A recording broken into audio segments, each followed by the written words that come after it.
તો સુરતમાં થયેલા વ્યાજખોરીના કેસમાં ખટોદરા પોલીસે 12 વ્યાજખોરોની ધરપકડ કરી છે, જેમાંનો એક વ્યાજખોર છે આમ આદમી પાર્ટીના નેતા ગૌતમ પટેલ. ગૌતમ પટેલ 2 લાખ રૂપિયા વ્યાજે તેમણે આપ્યા હતા, જેની સામે તેણે 4.50 લાખ વસૂલ્યા અને 12 લાખના પ્લોટની ફાઇલ પણ કબજે કરી. હાલ ગૌતમ પટેલને વોન્ટેડ જાહેર કરવામાં આવ્યા છે.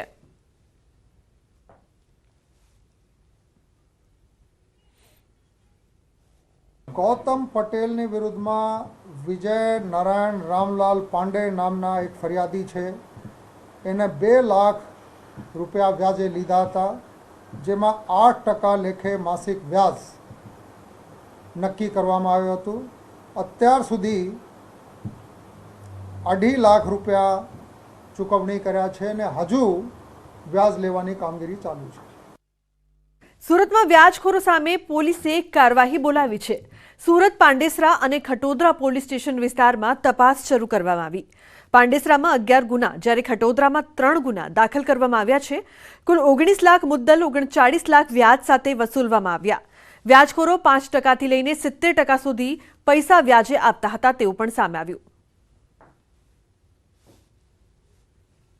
કુલ 14 ગુના દાખલ કરવામાં આવ્યા છે, જેમાંથી 11 એક સાથે 11 ગુના પાંડેસરા પોલીસ સ્ટેશનમાં નોંધવામાં આવ્યા છે અને 3 ગુનાઓ ખટોદરા પોલીસ સ્ટેશનમાં નોંધવામાં આવેલ છે. કુલ 11 આરોપીઓની અત્યાર સુધી ધરપકડ થઈ છે અને બાકીની શોધખોળ અને પૂછપરછ અત્યારે ચાલુ છે.